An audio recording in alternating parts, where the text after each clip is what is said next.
Hi అండి, అందరికీ నమస్కారం. ఇప్పుడే అందిన వార్త. పిఠాపురంలో పట్టుబడ్డ డమ్మీ ఈవీఎంలు అనే లేటెస్ట్ అప్డేట్ అయితే రావడం జరిగిందండి. వీడియో ఎక్కడ స్కిప్ చేయకుండా చివరి దాకా చూడండి, అప్పుడే పూర్తి ఇన్ఫర్మేషన్ తెలుసుకోగలరు. అలాగే ఫస్ట్ టైం మన ఛానల్ని చూస్తున్నట్లయితే ప్లీజ్ సబ్స్క్రైబ్ చేసుకోండి. పిఠాపురంలో డమ్మీ ఈవీఎంలు. కాకినాడ జిల్లా పిఠాపురంలో ఎన్నికల వేళ డమ్మీ ఈవీఎంలు కలకలం రేపాయి. పెద్ద ఎత్తున మూటలతో వైసీపీ ఎన్నికల ప్రచార సామాగ్రిలో ఇవి కలిసి ఉండడంతో అధికారులు కంగుతిన్నారు. ఫ్లయింగ్ స్క్వాడ్ చేసిన తనిఖీల్లో పిఠాపురం బైపాస్ రోడ్డులో వెళుతున్న బులెరో వాహనంలో ఇవి పట్టుబడడంతో ఆ వాహనాన్ని సీజ్ చేశారు అధికారులు. పిఠాపురం నియోజకవర్గంలో పవన్ పోటీ చేస్తుండడంతో అందరి దృష్టి పిఠాపురంపైనే ఉంది. ఇక్కడ వైసీపీ పలు ఎత్తుగడలు వేస్తుందన్న ప్రచారం ఉంది. ఈ నేపథ్యంలో మంగళవారం రాత్రి భారీ ఎత్తున డమ్మీ ఈవీఎంలు పట్టుబడడంతో అధికారులు సైతం కంగుతిన్నారు.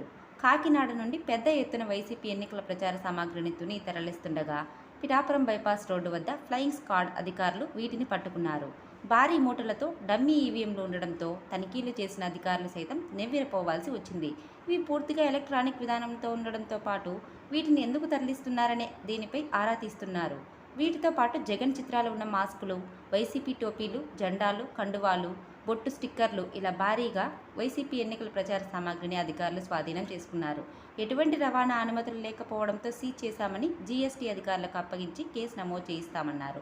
ఇదిలా ఉండగా ఎలక్ట్రానిక్ విధానంలో ఉన్న ఈవీఎంలపై మాత్రం అధికారులు ఎటూ తేల్చలేదు. దీనిపై ఎన్నికల ఉన్నతాధికారులకు ఫిర్యాదు చేస్తామని ఫ్లయింగ్ స్క్వాడ్ అధికారులు పైడిరాజు, ఆర్వి ప్రసాద్ తెలిపారు. ఇలాంటి మరిన్ని లేటెస్ట్ న్యూస్ అప్డేట్స్ కోసం వీడియోని లైక్ చేసి షేర్ చేయండి. అలాగే ఛానల్ని సబ్స్క్రైబ్ చేయండి. Thanks for watching friends.